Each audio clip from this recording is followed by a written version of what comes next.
The story begins in 1768 in Corsica. For centuries, the island was a Genoese possession, but separatist revolts forced Genoa to ask help from the French army. In the end, the sovereignty of the island is ceded to France. The following year, Napoleon Bonaparte is born into a noble family from Ajaccio. He grows up with his 7 brothers and sisters, and when he turns 9, is sent to the military school in Brienne-Champagne. Napoleon, a good student, is admitted to the military academy in Paris, where he specializes in artillery. The following year, at age 16, he is appointed second lieutenant of the artillery in Valence.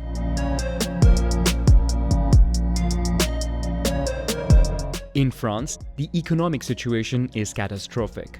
The 7 Years' War and the American Revolutionary War have emptied the coffers of the country. Louis XVI, struggling with the country's financial difficulties, summons to Versailles representatives of the clergy, the nobility, and the Third Estate, that is the people, to find a solution to the crisis. After disagreements, Third Estate officials seize power by founding the National Assembly. While in Paris, insurgents take over the royal fortress of Bastille. The revolutionaries vote for ending feudal privileges and adopt the Declaration of the Rights of the Man and the Citizen. King Louis XVI is then forcibly taken to Paris, from where he later tries to flee with his family to a royalist stronghold. But they are spotted and stopped on the way.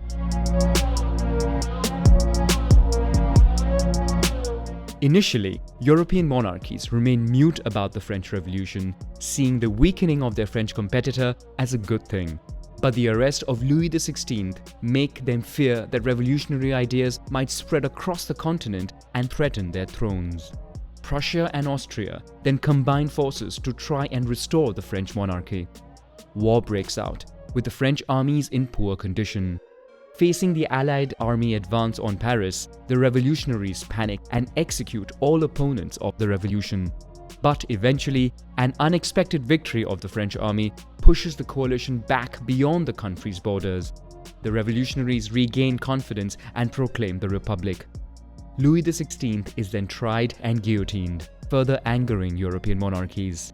The coalition strengthens, while on the French side, conscriptions swell up the ranks of the army.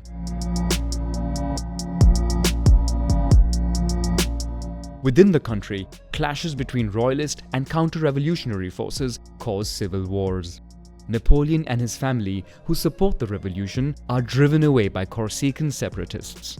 In Toulon, royalists seize the city and receive the military support of Britain and Spain, that enter the harbour of Toulon with their armies. After the French army fails to retake the city, Napoleon is summoned to replace the artillery commander who was injured. Assessing the situation, he suggests a new plan. Instead of attacking from the north, he proposes seizing the forts south of the harbour to install his artillery and attack the Allied fleet. His plan proves successful, and the city is taken back in 2 days. Napoleon's decisive intervention earns him a promotion. But in Paris, a new coup overthrows the government and Napoleon loses his title. A year later, a royalist revolt breaks out in Paris and he is put in charge of quelling the rebellion, giving him an opportunity to prove his loyalty for the new government. He orders his men to fire on the crowd, killing 200 people and ending the insurgency. As a reward, Napoleon is given command of the French army of Italy. Before leaving Paris, Napoleon marries Josephine, with whom he had fallen madly in love. She is the widow of a guillotined viscount and a mother of 2.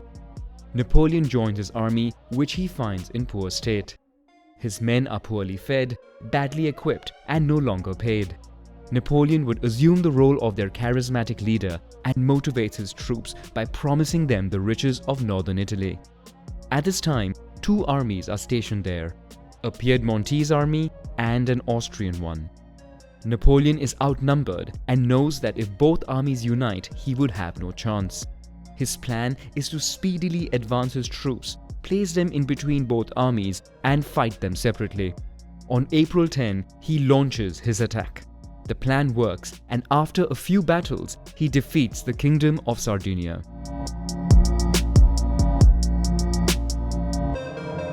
Reeling from the attack, the Austrian army retreats to Milan and stations some troops along the Po River to prevent Napoleon from crossing.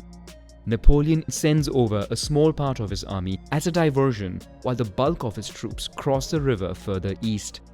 This move threatens to break the Austrian line of communication, thus isolating its army, which then withdraws from Milan without fighting and flees eastward. For a year, Napoleon maintains an advantage thanks to his troops' speedy movement and because Austrian forces divide itself into smaller armies. Eventually, Napoleon's army threatens Vienna, forcing the Emperor of Austria to seek an armistice. Napoleon negotiates and himself signs the peace treaty. He obtains the annexation of the Austrian Netherlands and pushes the boundaries of the country to the Rhine. Austria receives the Republic of Venice and recognizes the new Italian republics created by Napoleon.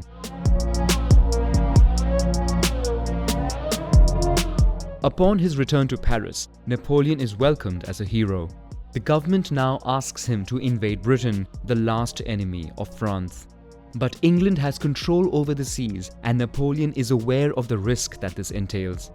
He instead suggests attacking Britain where they least expect it. By seizing Egypt, he thinks he can threaten the important colony of India. The government accepts the proposal. As for them, this young general, who is a bit too ambitious and influential, is less dangerous while he is on mission. Napoleon leaves from Toulon with hundreds of ships carrying a 40,000-man army. Along the way, he captures Malta, while British Admiral Nelson, not knowing Napoleon's final destination, tries looking for him. Nelson reaches Alexandria before Napoleon and continues searching for him northward. Napoleon lands near Alexandria in the Ottoman province of Egypt. He captures the city and then goes on further south. At the gates of Cairo, he defeats the Mamluk army and seizes the city. But in the north, British ships eventually find the French fleet and completely destroy it. Napoleon and his army find themselves stuck in Egypt. This information spreads in Europe and leads to the creation of a second anti-French coalition joined by the Ottoman Empire. Napoleon then goes back to the east, seizing towns along the way, and begins the siege of Akko. But the Ottoman resistance, supported by the British, prevents the city from being captured.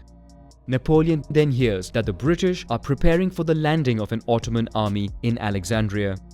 He leaves to fight them and wins the battle with the last soldiers he had available. Hearing about the complicated situation in France, he travels alone, leaving behind his army.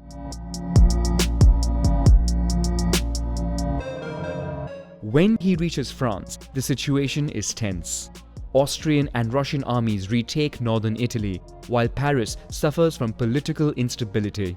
Napoleon, supported by the people and the army, involves himself in a coup and is named as a first consul for the following 10 years. He is now head of the country and can reform it at will. He consolidates power and prepares a new army to reconquer the north of Italy. To Austria's surprise, he crosses the Great St. Bernard Pass, usually deemed impassable, and wins a battle against the Austrians. A second victory further north eventually defeats the empire. Within months, a peace treaty is signed by all European powers, including the UK, their arch-enemy. In France, Napoleon put an end to 10 years of revolutions and instability and is rewarded with the title of lifelong consul. Napoleon takes advantage of peacetime to reform the country. He reforms the administration, economy, and education. He begins writing the civil code and completely restructures the country's army. Beyond France, he continues with his expansionist and interventionist policy by redrawing boundaries at will, which angers other powers, especially the United Kingdom, for whom France is too big a risk. Aware of the situation, Napoleon sells Louisiana to the United States to finance future wars and to prevent the territory from falling into the hands of the British. War resumes, but the UK cannot afford to attack France on its territory and instead decides to focus on diplomatic efforts to rally other powers.